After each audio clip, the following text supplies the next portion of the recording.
Hello there, my studio teacher friends.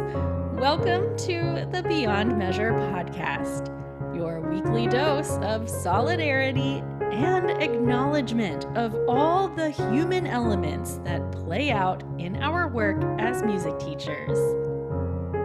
Christina Whitlock here, your anytime piano teacher friend, ready to reflect on this past year as we get ready to do it all over again in 2026.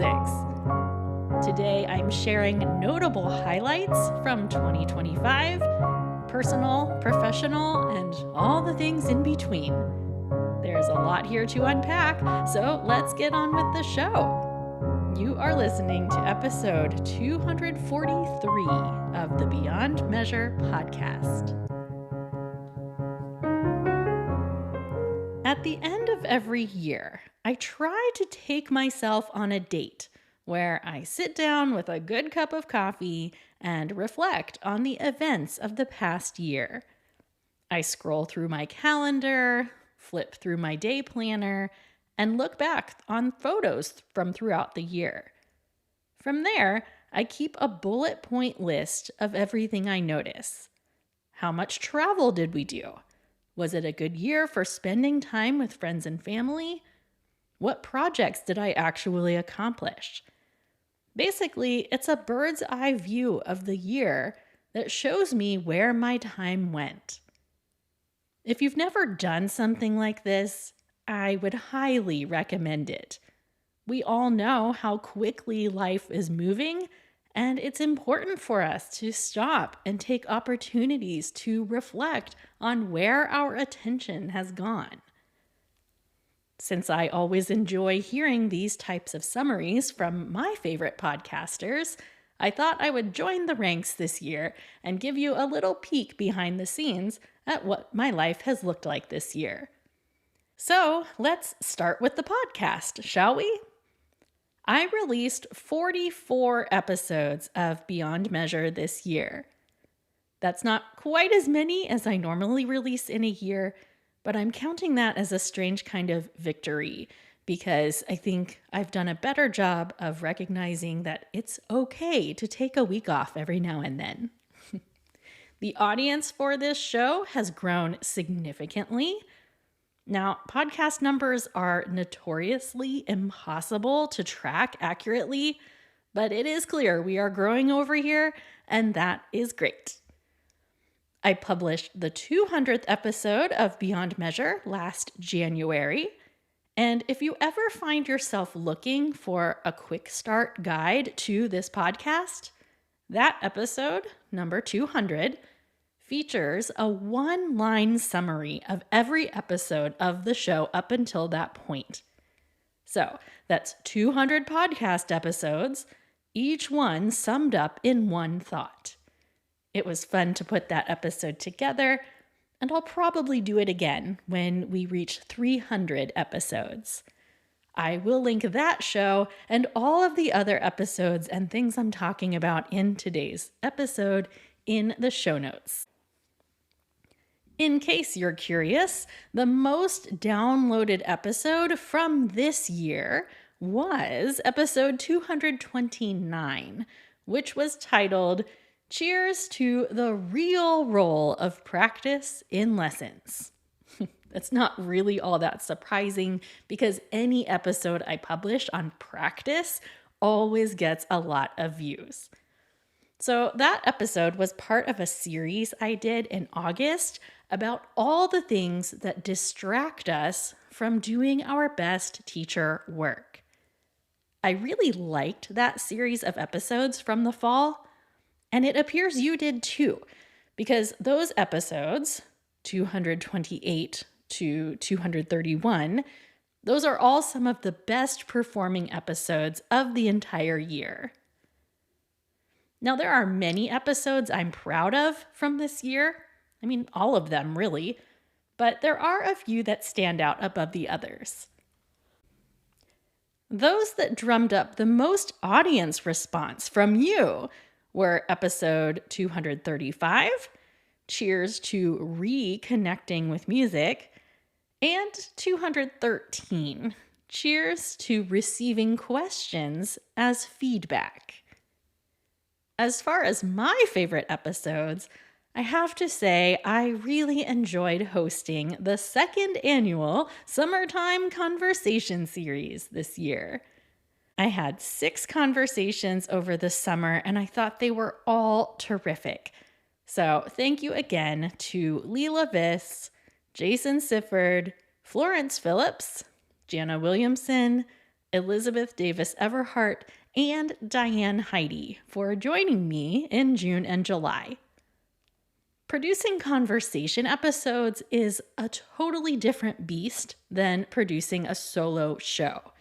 Now, both angles have their ups and downs. Both have things that are easier than others. But I will just go on record as saying I do not have the energy that is necessary to produce conversation podcasts all year long.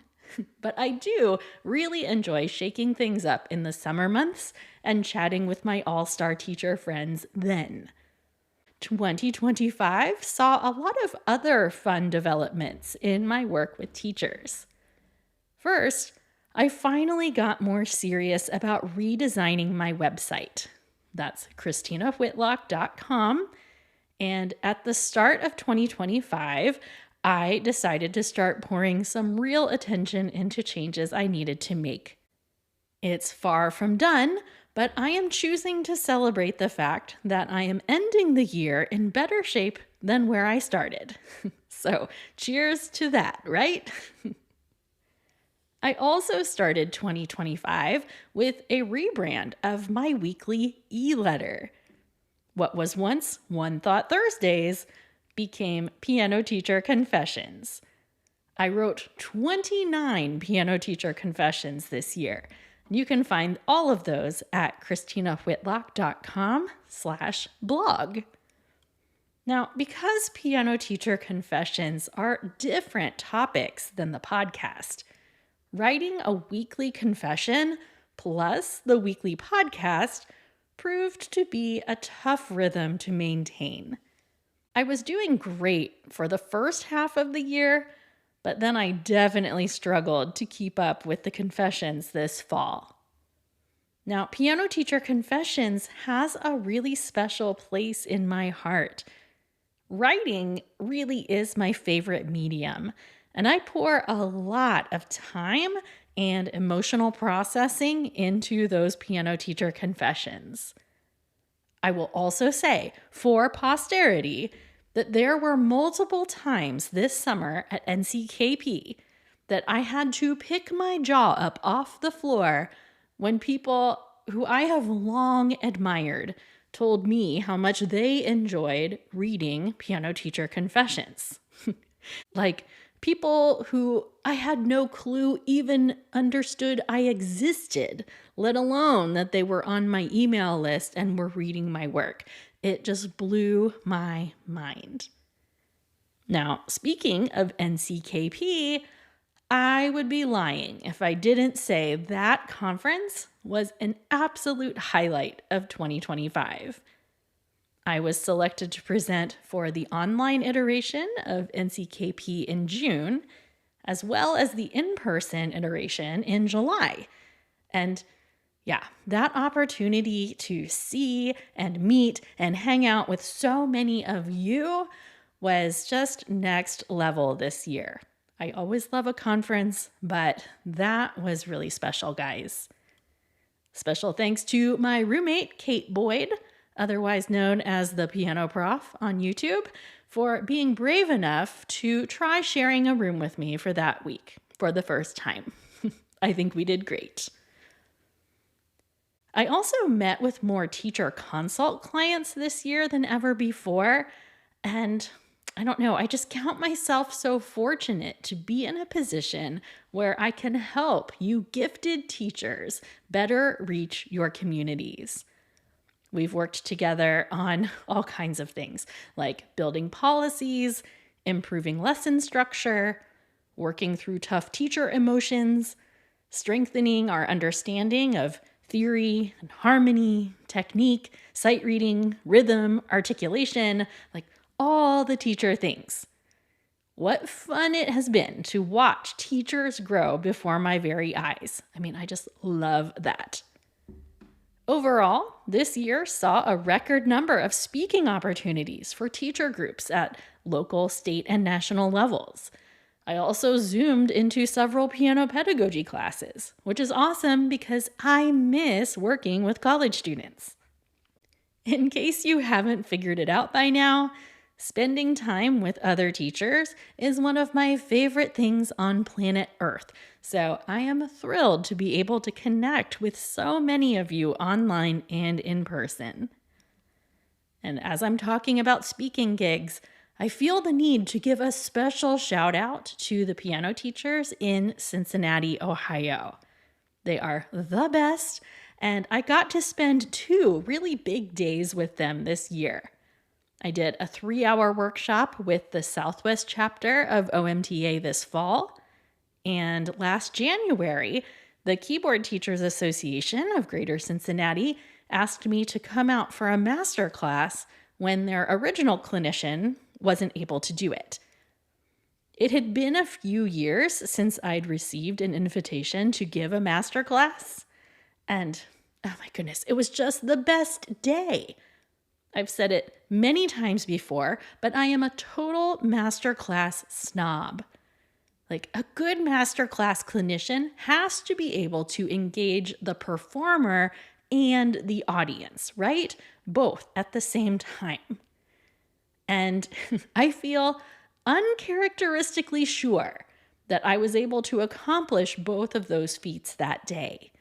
There was just something in the air. It was a lovely, lovely day.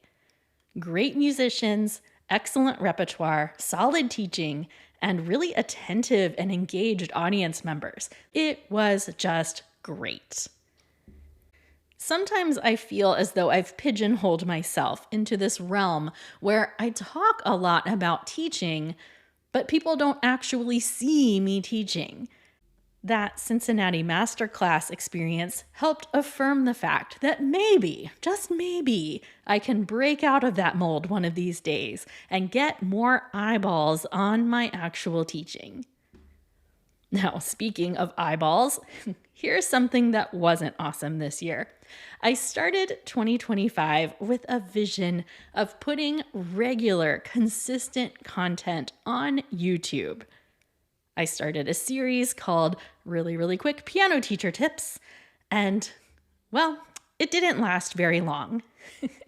Now, if you know anything about creating content for YouTube, you won't be surprised that I fell short on that goal. It's just so much. YouTube takes an obscene amount of time. So, yeah, you can listen to the audio for this show every week on YouTube, and you can peruse the handful of tips that I published last winter, as well as, I don't know, maybe 2 teaching demonstrations I have on there as well. I don't know. Maybe more content will appear there on occasion this year. Maybe not. I don't know. I guess we'll have to wait and see. In other 2025 news, I debuted a new session for the online NCKP this year called The Paradox of Play, Taking Fun Seriously.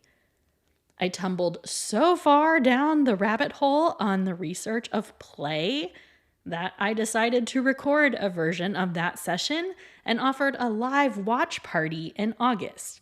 That was a lot of fun. We'll probably follow that format again sometime. That recording is purposely a bit different than the live version of the session, but if you're interested in catching the recorded version, you can find that at christinawhitlock.com/paradox.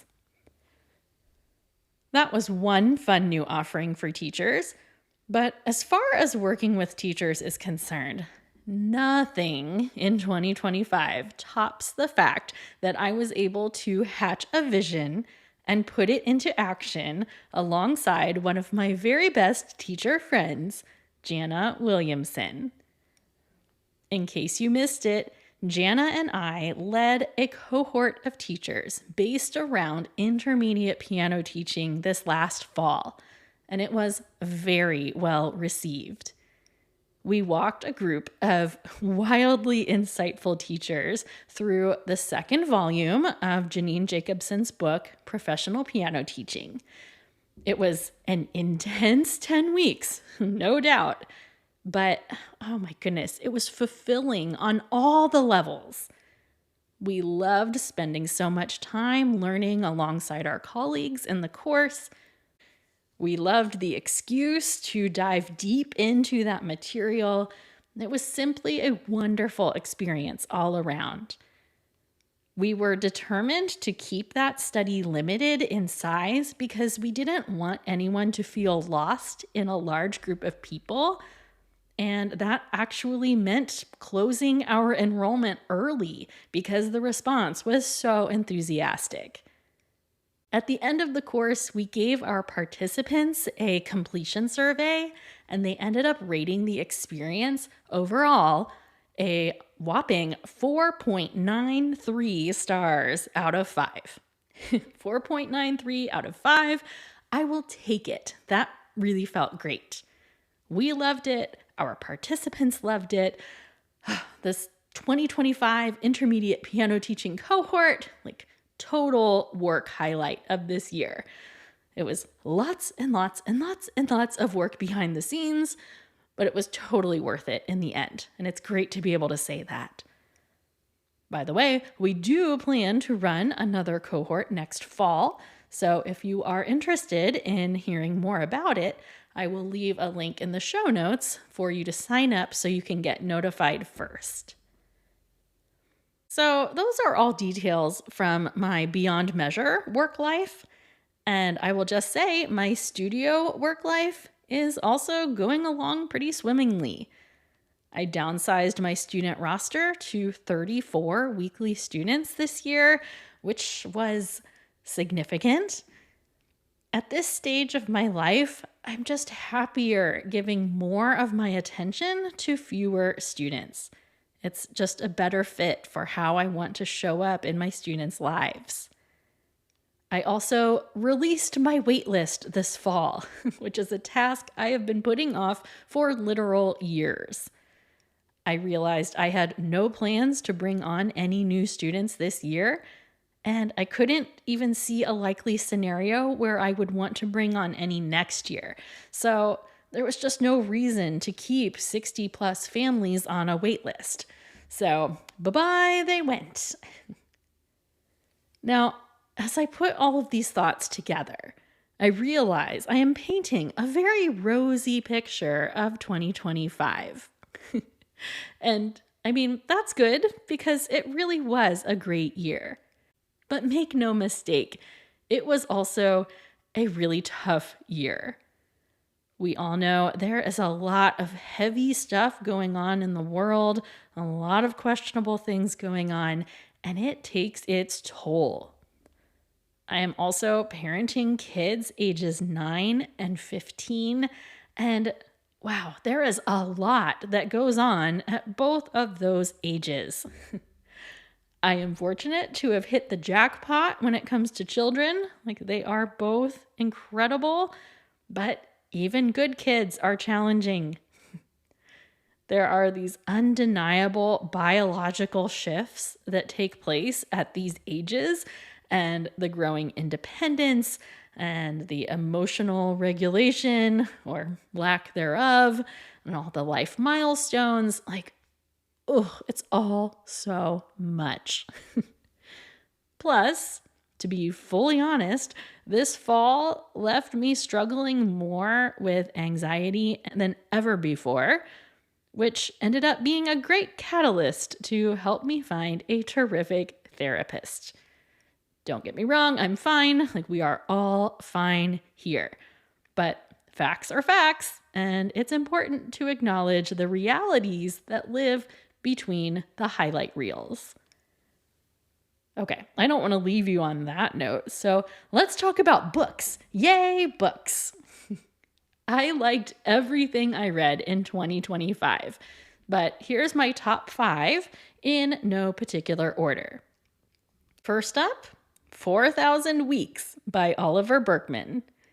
This is the first book I read last January, And it's based on the premise that the average human life is only 4,000 weeks. It doesn't sound like very much when you put it that way, right? The subtitle is Time Management for Mortals, and it was such a great way to kick off the new year. This sounds depressing, but it's really not. It's all about accepting the fact that time is finite and we will have work that goes unfinished. And it's just such a good pushback on productivity culture and this hustle, hustle, hustle thing we do in America. I highly recommend 4,000 Weeks by Oliver Burkeman. Related to that, I will share my second book, which is When Breath Becomes Air by Paul Kalanithi. Now, this book was a finalist for the Pulitzer in 2016, I think. If you've been around a while, you know that I wrestle a lot with the idea of potential, and specifically unrealized potential. This is a big hang up for lots of teachers, right? And yet, don't we all have unmet potential? Anyway, When Breath Becomes Air is a memoir by Paul Kalanithi, who was a 36-year-old neurosurgeon, celebrated in his young career in multiple areas. Like, seriously, the most potential-packed human you can imagine. Someone who had a good heart and a strong determination to make a positive impact on society and was proven to be doing it, who then got diagnosed with terminal cancer and actually died in the middle of writing this book. It was completed by his wife and his editor, and the way the book wraps up with this stunning epilogue by his wife, it's just the most beautiful book about what makes life meaningful. It reminds me a lot about Being Mortal by Atul Gawande, which I've talked about here on the podcast many years ago. I've always said Being Mortal should be required human reading, and I feel very similarly about When Breath Becomes Air. Third on my list of favorite reads this year, let's go with Quiet by Susan Cain. Now, truth be told, I'd already read this book once, but I reread it this year as I was polishing up my presentation on quiet students. And the subtitle of Quiet is The Power of Introverts in a World That Can't Stop Talking. Regardless of whether or not you consider yourself an introvert, this book provides some really important insights on how we got to where we are as a society, where the loudest ideas are all too often equated with being the best ideas. Both this book and 4,000 Weeks, which I mentioned a moment ago, both of those books offer keen insights to aspects of society that will leave you going, oh, I get it now. So you can probably figure out that I'm not much of a fiction reader, right? But I did knock out a couple of good fiction books this year, so I will close us out with two of those. First of all, I've got to shout out The Alchemist by Paulo Coelho. I mentioned this in one of my What's Working podcasts earlier this year, but I don't know. I just loved listening to Jeremy Irons read the audiobook version of this book. It's all about this man's quest to find his one true purpose and the lessons he learns along the way. There's definitely some overtones to some of the other books I've mentioned on this list as well, and I don't know, it was just a really enjoyable listen. Last up, I will cast a fiction vote for The Wedding People by Alison Espach. This is about as breezy of a fiction recommendation as you're going to get from me. And by breezy, I mean the book still deals with themes of suicide, depression, and what we really expect out of life. But it's all done in a pretty lighthearted way. I am cracking myself up about how dark these book selections all sound, but I promise they're all worth reading. It's also pretty obvious my book choices have largely shared one common theme this year, which is what defines a well-lived life. So, friends, I guess that's the bird's eye view of 2025 for me. As always, any of these types of reflection episodes come with the hope that you will take some time to reflect on similar questions in your own life. I hope you will set aside an hour or maybe even 2 this week to look back on your 2025 calendars.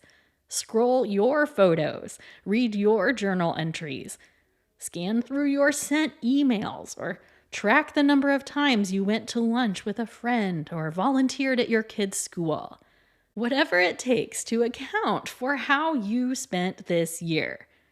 The accomplishments, the lessons learned, the whole shebang. And while you mull over when you are going to take this account of your year, allow me to toast us on out of here. Studio music teacher friends from all around the world, wherever this year is leaving you, on a high, on a low, or tossed somewhere in between, I hope we all take a few minutes to consider how we want to show up in 2026. How do we want to feel, and how do we want to make others feel in our presence? What is in our control and what is not? These are all big questions, and I can't answer them for you, but I can and will be sitting in them with you. Cheers to us as teachers and as human beings, friends. Hear, hear. Okay, that is a wrap on the 44th episode of 2025. As always, thank you for being here. I have a boatload of links in today's show notes, including links to related episodes and the books I mentioned as my favorite reads this year, how to sign up for that intermediate piano teaching cohort information list, all kinds of things. If you are interested in becoming a super friend of the podcast, helping to support my work and scoring yourself some bonus material in the process, be sure to check out that link in the show notes also. Head to ChristinaWhitlock.com/episode 243 for all those details, okay? Okay, be well, my friends, as you travel ever onward and ever upward. I'll see you next year.